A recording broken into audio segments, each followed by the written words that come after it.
En realidad esto va a depender mucho de los objetivos que yo quiera o que yo tenga en cuestión a un estudio de genética, qué información yo quiero obtener.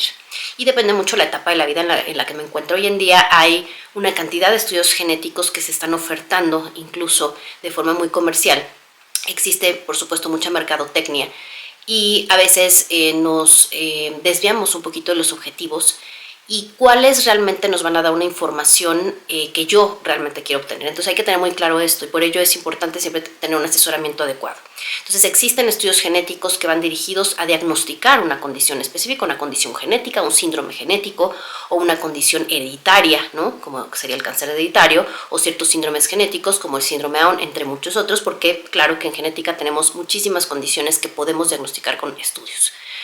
Hay otro tipo de estudios que nos orientan en cuestión a probabilidades. ¿Qué riesgos pudiera yo tener de una condición en particular o que mi bebé pudiera llegar a tener una probabilidad de una condición en particular para poder tomar decisiones? Esas son probabilidades y son estudios dirigidos a información genética porque queremos evaluar alguna condición en particular, genéticamente hablando, sea hereditaria o no. Hay otros estudios que están orientados a parejas, por ejemplo, que tienen ciertos factores de riesgo o que se quieren embarazar y quieren saber qué tanto riesgo pueden llegar a tener de embarazarse y tener un hijo con alguna condición genética en particular. No hay un estudio que me pueda evaluar absolutamente todas las condiciones genéticas que yo quisiera, pero al menos ciertas condiciones a las que puedo yo tener un mayor riesgo, ¿no? Por mis antecedentes o porque simple y sencillamente las quiero conocer.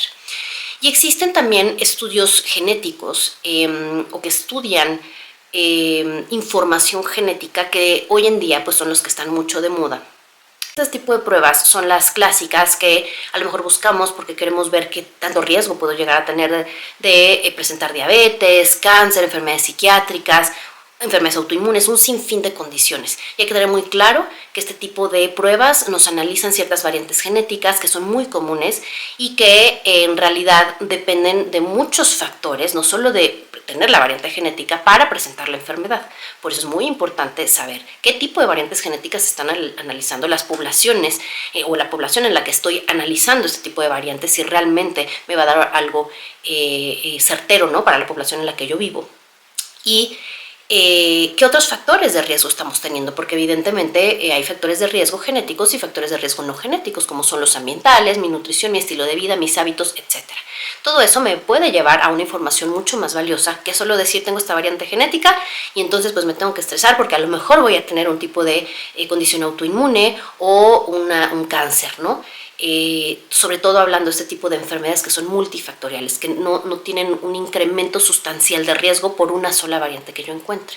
Y también existen otro tipo de pruebas, que hoy en día incluso se habla de pruebas epigenéticas, que lo hablaré en otro video, que más allá de evaluar la epigenética clásica que nosotros conocemos, tiene otros mecanismos de estudio en cuestión a bioresonancia, física cuántica, este tipo de cosas que pudiéramos relacionar un poco con la cuestión epigenética, pero a veces también confundimos un poquito la técnica que se está utilizando de estudio y el tipo de información que voy a obtener, que pueden tener cierta utilidad, pudieran llegar a tenerla, todavía nos falta mucha evidencia.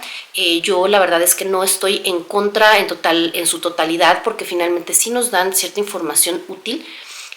Como comento, nos falta muchísima evidencia y por eso pues no podemos utilizarlos como un estudio diagnóstico. De hecho, en muchas plataformas ya se dice que no se debe utilizar como un estudio diagnóstico, sino como una orientación diagnóstica, y depende mucho para qué lo voy a querer y que lo sepamos interpretar en realidad, sabiendo que quien lo esté solicitando debe tener muy claro qué es lo que está buscando y cómo lo vamos a interpretar y cómo lo vamos a integrar con otro tipo de estudios que sí nos pueden llevar a ya en conjunto dar un manejo específico. Siempre asesórate con alguien que sepa interpretar este tipo de pruebas. Recuerda que la prevención es amor. Que tengas excelente fin e inicio de año.